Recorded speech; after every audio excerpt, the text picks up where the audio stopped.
Bonjour à tous, voici la minute du bonheur. Et aujourd'hui, choc en retour. Le choc en retour est l'une des lois essentielles de la pensée. De même que la réflexion du son et des rayons est l'une des lois de la nature. Vos pensées, vos paroles, sont des vibrations qui se propagent en cercle et reviennent à leur point de départ. Vous, exactement comme les ondulations d'un liquide.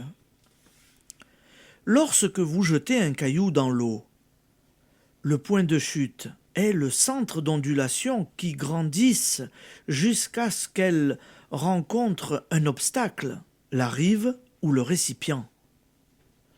Elle semble alors s'arrêter, mais en réalité, les ondulations retournent vers leur point de départ et ne s'arrêtent lorsqu'elles l'ont rejoint. Le moindre de vos désirs, la moindre de vos paroles, crée des ondes similaires à celles que crée le caillou jeté dans l'eau. Les effets qu'elles déclenchent vous reviennent. Pensez maladie au sujet de qui que ce soit ou de quoi que ce soit, maladie sera votre lot. Souhaitez le malheur à quiconque, c'est vous qui en éprouvez les premiers effets. Prononcez des paroles de concorde, et la concorde embellira votre existence.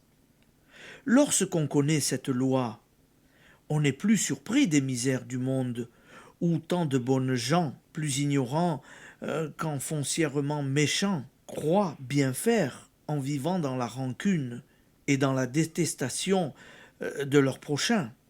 On est une excellente femme, mais on voue une haine éternelle à la cousine.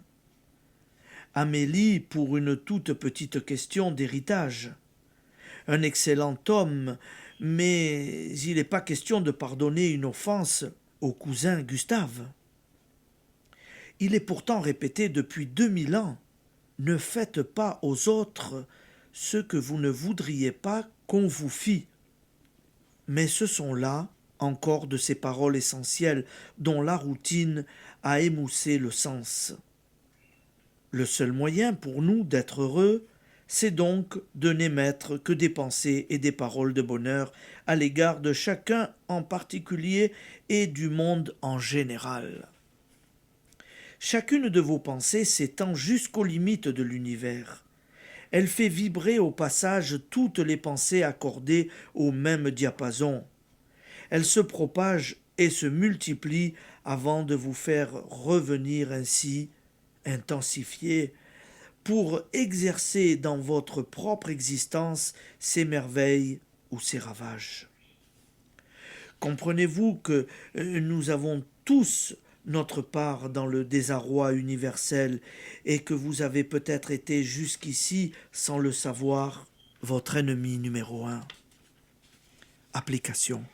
Soyez, à partir de maintenant, votre ami numéro 1.